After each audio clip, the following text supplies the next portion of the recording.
At the Sprott Natural Resource Symposium, we're with Joe Mazumdar, co-editor of Exploration Insights. Joe, thank you for being on SmallCapPower. Thanks for having me. So let's go from the very beginning.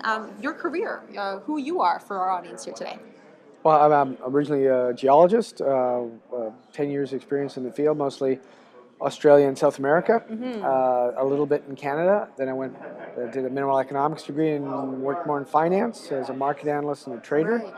And then I worked in corporate development for a major gold mining company in the U.S. Okay. And then the last 6 years before I started doing this, I was an equity analyst for brokerage firms here in Canada. Right now at Exploration Insights, what are you writing about and what's on your radar? We're thinking in terms of the supply issues with some commodities, and so we're pushing exploration more than anything because we don't think that there's a lot of deposits out there that work, especially in the gold environment at current gold prices. Right. And so a lot of majors aren't doing grassroots exploration, and so we're looking for the people that can do exploration, are looking for the right deposits that majors might want. And so that's basically our focus, especially in the gold space. Okay, so let's go and talk more detailed about what you're invested in at this time. A large part of our portfolio, if you want to call it that, is in the prospect generators, because that's a nice little field where if you get the right people, they keep their people a long time. They know areas very well.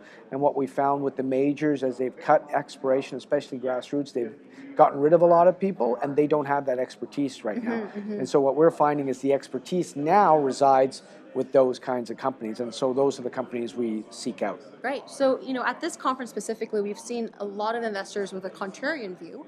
Do you agree with that? We see in gold, we don't like to predict the gold price and say, hey, I love this stock because gold's going to go to 1,500 in 6 months. We're more on the supply side because that's something you put your hat on and know that majors are depleting the reserves. They don't have a lot of high quality deposits. You know that they got to find them, and they're not doing that. And so grassroots exploration with good teams makes absolute sense, and it's an easy thing to see. It's harder to see how a company that's got an out-of-the-money asset that works at 1,500 is going to turn in about a year and double.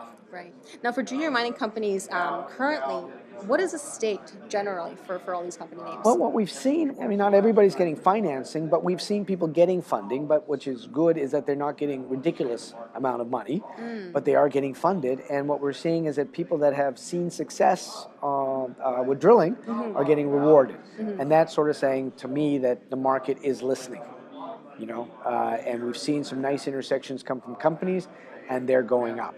And so we need, the market wants results, and when they get them, they reward the company. And so for me, that's a big positive. Gotcha. And are there any companies or with projects that you're seeing a lot of promise in?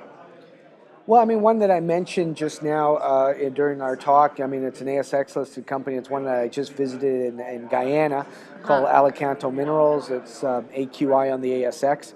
It's not dual-listed, but the thing was that they have a decent land package in Guyana, and something about northern South America is that 2 of the 4 or 5 major gold development projects in the last 3 years where nobody's getting funded were actually in northern South America, with Newmont's Marion and Guyana Goldfields' Aurora project. And these guys are developing a project grassroots in Guyana, and they have a joint venture with Barrick, and it's one of the few. Barrick's only got several joint ventures globally, and this is one of them with a micro cap. It's got a less than 20 million Australian market cap. So that's a project we like. All right. Well, thank you so much for that pick.